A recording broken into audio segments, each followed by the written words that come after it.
Helicopter,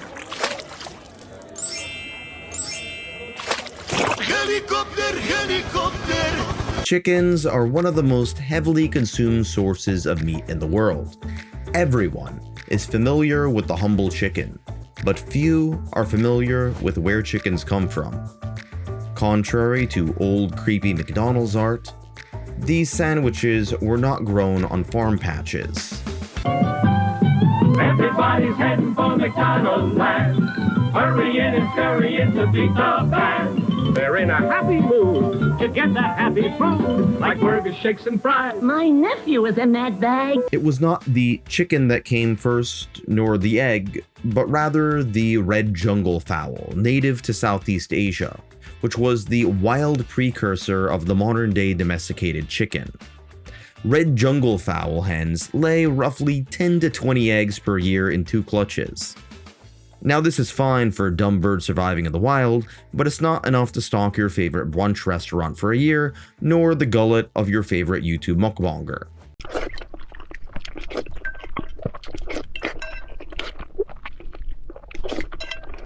However, when food is abundant, the reproductive systems turn to overdrive, producing eggs fertilized or unfertilized every 24 to 38 hours.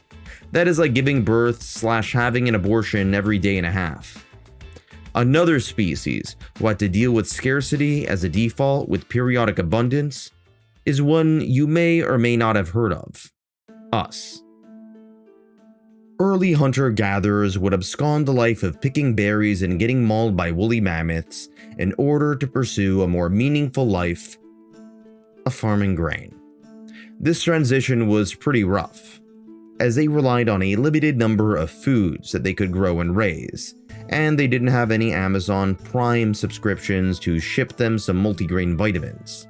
As a result of this, while food became more abundant and predictable, it also led to teeth that would imply that they seemed to smoke a lot of meth.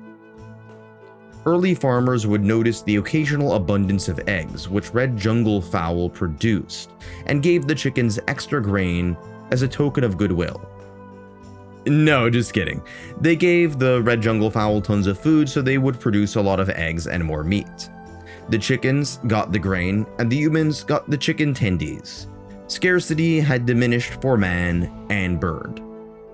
Now, is this really a fair deal for the chickens? Probably not. But they were too stupid to tell that they are being turned into chicken McNuggets. Ignorance is bliss. Fast forward several centuries later, and we get to the Industrial Revolution. Fertilizer and mass production led to more efficient farming methods, as most people moved away from agriculture to industry. The number of farms had shrunk, but the efficiency of these new commercial farms had drastically improved to the point in which another domesticated animal, cattle, could be used to produce gelatin in mass. Gelatin would lead to the greatest food trend in contemporary history. Jell-O tonight. Back to present small Chinese type baby waiting for dessert. Chinese mother bling baby Jell-O, famous Western delicacy. Poor Chinese baby. He unable to tell if this Jell-O is strawberry, raspberry, jelly, orange, lemon, lime, apple, black raspberry, black jelly, or grape. Jell-O come in all 10 flavors. Poor Chinese baby. But Chinese mother bling baby, great Western invention. Spoon. Spoon was invented for eating Jell-O. Baby find this is grape Jell-O. Deep, dark, delicious new flavor. Chinese baby very happy. By boiling bones, gelatin could be extracted from collagen Jell-O powder and mixed with fruit flavors as far back to the late 1800s. With the rise of refrigeration, Jell-O could easily be produced at home. Just add hot water to the packet, keep it in the fridge afterwards, and voila, you got Jell-O. This turned into Jell-O mania, with entire Jell-O cookbooks to the point when it was labeled as America's most famous dessert. If you think that is depressing, just keep in mind that on the other side of the Atlantic, they were consuming spotted dicks. Now this is all well and good. By the 1950s, there was strawberry Jell-O, lemon Jell-O, vanilla Jell-O, pistachio Jell-O, celery tomato Jell... What the fuck is that? It's time to stop! It's time to stop, okay? Okay, so by this point, Jell-O mania had turned into Jell-O mass psychosis when they popularized savory flavors. There is even a Wikipedia page for Jell-O salad. Fuck me. This looks like something the Michelin Man shat out. There is even a page for Watergate salad, which according to the description sounds pretty good. A dessert salad made from pistachio pudding, pineapples, whipped cream, walnuts, and marshmallows. Must look good too. No, I take back everything I said about the Jell-O salad. This is what the Stay Puft Marshmallow Man would excrete. But that was a testament to the power of Jell-O. It became so big, they even got comedian and male feminist Bill Cosby to advertise Jell-O in one of the most long-lasting celebrity marketing contracts in history from the 1970s till the 2010s. What's making these watermelons wiggle? Watermelon Jell-O! Wiggle, wiggle, Jell-O! Big watermelon wiggle! All of the cool fruity taste of watermelon is in Jell-O watermelon gelatin. I just hope that he didn't drop any date grape drugs into the little girl's Jell-O mold mixture. To be fair, this obsession with gelatin was nothing new. Since the Middle Ages, people have been eating aspic, which is gelatin made with meat stock and oftentimes filled with chunks of beef, eggs, chicken, and even fish, served chilled. You can smell the stench through your screen. This makes a famine look appetizing. Keep in mind that all of this was happening before we transitioned from a monoculture based off of television and newspapers into a polyculture based off of the internet and social media. Even during the 90s and early 2000s, the internet was for the most part unidirectional, meaning that people created content, but viewers did not have the ability to actively engage with the content. This changed with the rise of social media during the mid-2000s. One of the earliest trends was food photography, starting out on Facebook, Pinterest, and Tumblr, and then moving on to Instagram under the genre of food corn. And when I say corn, I'm not talking about the food. Reddit being Reddit would have put a spin on this with r/shitty food porn, involving culinary monstrosities. Some of these dishes looked like they had been already digested. This picture looks like something you'd find in Boogie 2988's colon once you drain the Mountain Dew. Some users have even taken the title of food pornography a little bit too literally. There is even some tentacle hot dog hentai. Food internet culture would be taken on to a whole new level in South Korea with the rise of Mukbang. Mukbang sounds like one of those gross abstract fetishes, but it's actually way more disgusting than anything you'd find on the hub.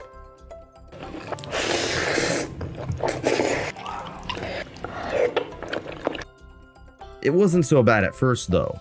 South Korea is a deeply digitally connected country, but this digital connection has oftentimes worked hand in hand with social media isolation. Many petite Asian girls would film themselves politely eating massive portions of food. If this girl can consume the amount of food that is frequently on her table and still remain in that shape, then this is quite possibly the best argument against the second law of thermodynamics. Many of these young women were essentially playing girlfriend simulator for lonely young men looking for a partner to share a meal with, or in this case, 20 meals with. Some say this was a testament to the internet connecting strangers, and others saw it as another sign of our loss of genuine human connection. Would these guys be watching the videos if they had their own girlfriend or wife to slurp noodles with? Or even better, to slurp their own noodles?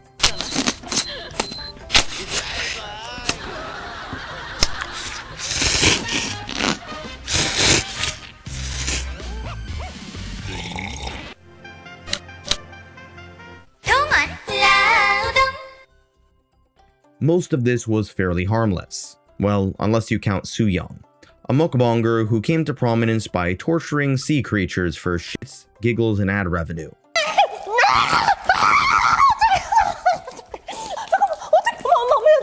I really wish this shark managed to bite off one of her fucking toes as its final last stand. She also butchered squid, a highly intelligent animal. She literally is pouring salt/soy sauce on a giant gaping wound.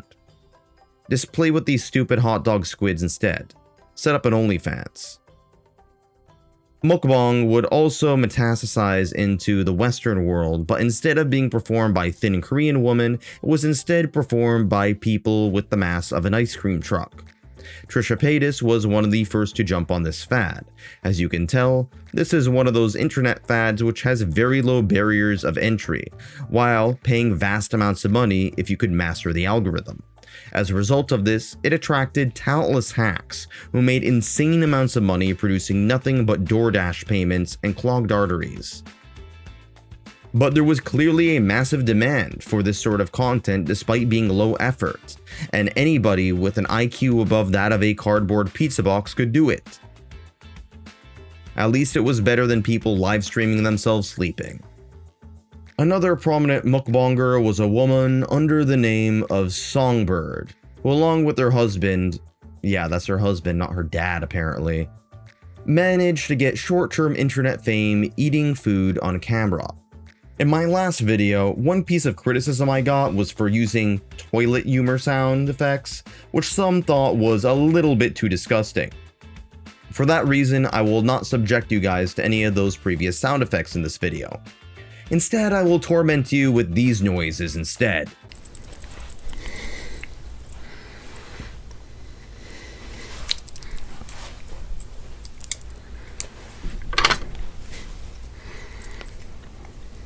I think I'm going to get PTSD from watching this.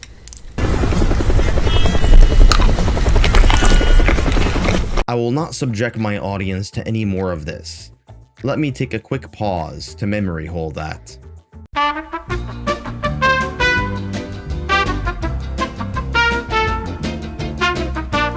Another prominent mukbanger was Nikocado Avocado, who purposely became obese. Unlike others, it was all a character to make insane amounts of money, and as a result of this, he ended up losing the weight of his own volition. It turned out that we were all outsmarted by a man who smears his face in cheese and dances in front of a giant phallus. As stated before, most of these videos were off the cuff and underproduced. It was really the thumbnails which attracted the clicks. Food photos are rivaled with sexual thumbnails for their clickability, as they are tied to our most primal desires. And if you can combine food with a conventionally attractive person, you really blow up. Korean-American Stephanie Soo was one of these figures, who combined insane amounts of food with conventional attractiveness and true crime stories. Unlike most other mukbangers, she didn't elicit stomach-turning revulsion. However, she did get criticism for using the suffering of others for clicks. She hid her husband in the freezer before hosting a party. Japanese spicy fried chicken mukbang. He stuck a hammer into her brain to fix her, and this is what happened. Mexican food mukbang. The tacos make you forget about all the homemade lobotomies. Then there was Foodie Beauty.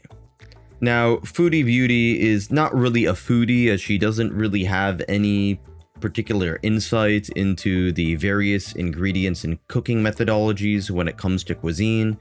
And I know beauty is subjective, but I'm gonna go out on a limb and say that she isn't quite the beauty either. Okay, sorry, I know I wasn't supposed to use any toilet humor sounds. I broke that rule. Instead, I'm going to show you her musical abilities instead.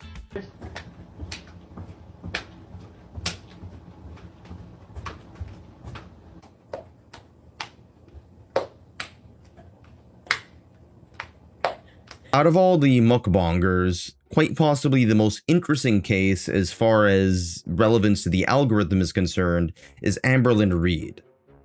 She managed to monetize internet hate like no other figure I've ever seen. Her mukbangs and live streams are about as interesting as watching paint dry, but nonetheless she has managed to garner an entire cottage industry of haters. Her videos are loaded with advertisements, which provide her with more and more money to buy more and more food, which in turn gets her fatter and fatter, and richer. And in many cases she gets to eat richer and richer foods. Those who have dedicated themselves to watching her marvel at the train wreck judging her, not realizing that they are contributing to her wealth and notoriety, and her ever-expanding cellulite. It creates a toxic positive feedback loop of body rot for her and brain rot for her viewers. The 2010s saw several viral food ads on social media as well, such as incorporating activated charcoal into bread and ice cream. There was also the unicorn food fad, which involved dyeing desserts pink and purple to dazzle your eyes while you get type 2 diabetes. On a healthier note, the avocado, a fruit once rarely used outside of Central America, had become a symbol of millennial health and fitness culture online. One Australian property mogul even blamed the housing crisis on young adults spending too much money on avocado lush. While these content creators, and I'm using the term content and creator loosely here, got fame and fortune by eating food, other online personalities sought to create new foods. Although calling them food doesn't mean that they had any nutritional value. Take Prime for example. Prime is a brand of electrolyte, protein, and energy drinks owned and promoted by Logan Paul and KSI. KSI had first gained notoriety playing FIFA games, and Logan Paul is most famous for having a play fight with Floyd Mayweather Jr., so it made sense that they would produce a product aimed for pretend athletes whose most enduring athletic feat is smashing the Xbox controller buttons. Despite being marketed as healthy, there would eventually be a lawsuit against Prime Hydration for what are conventionally called quote-unquote forever chemicals, more formally known as PFAS, which can be carcinogens.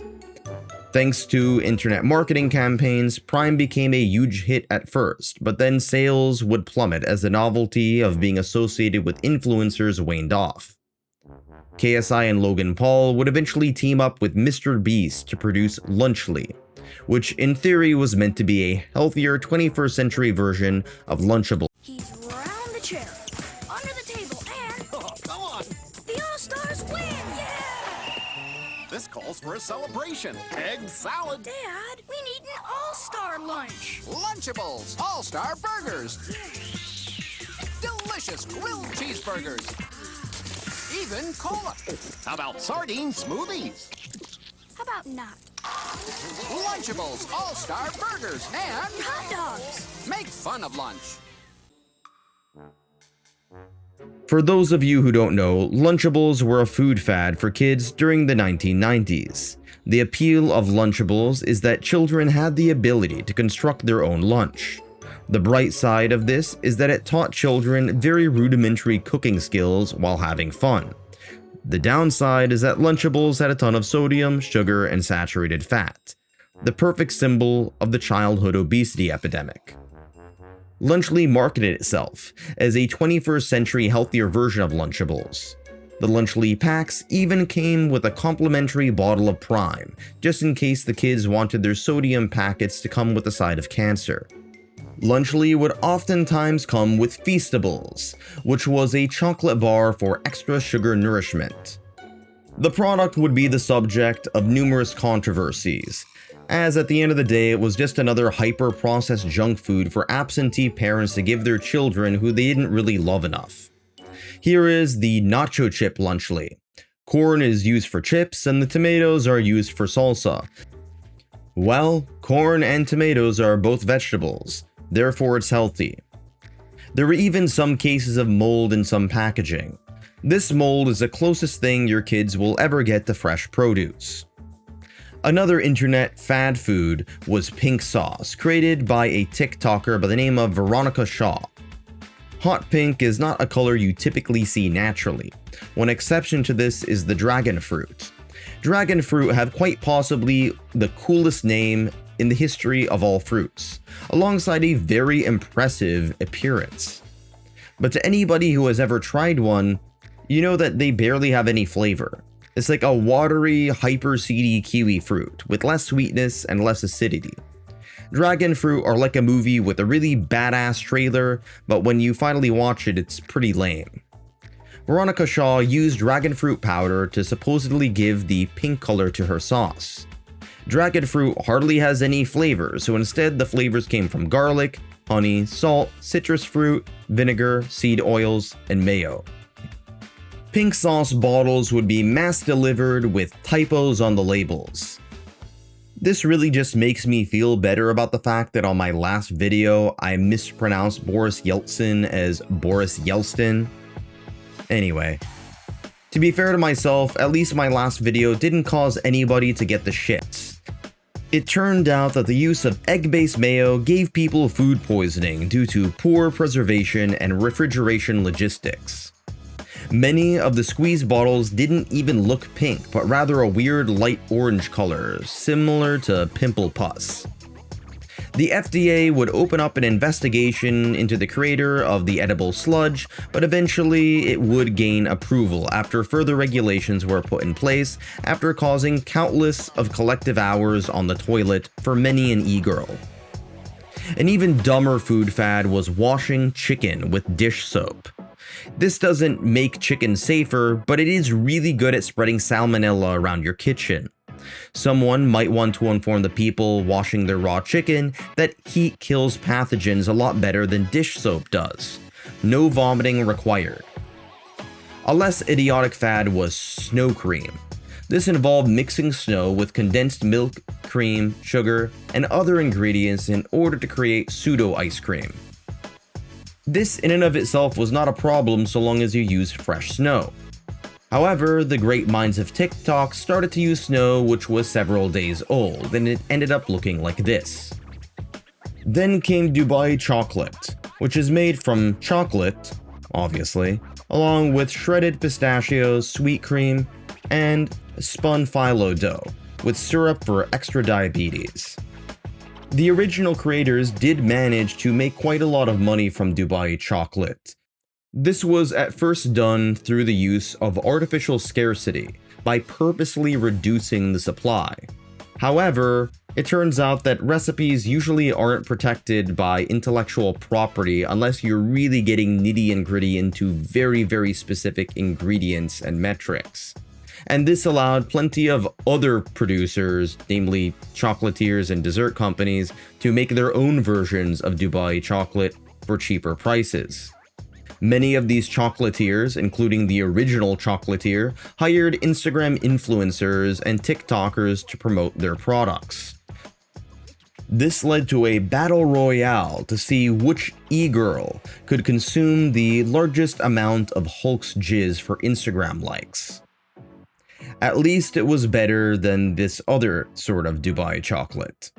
The most recent internet food fad is probably the Kool-Aid pineapple stick.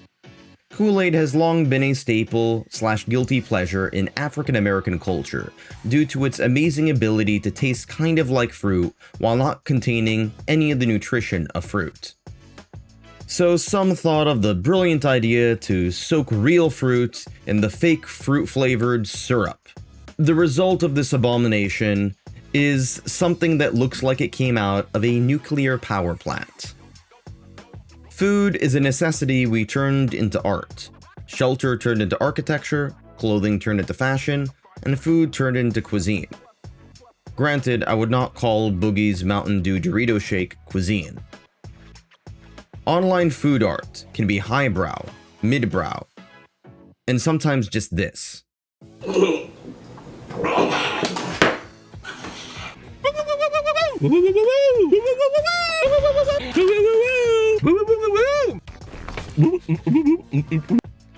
The internet did not create this phenomenon. It just expanded the interconnection of our creativity, even when it comes to our most basic needs.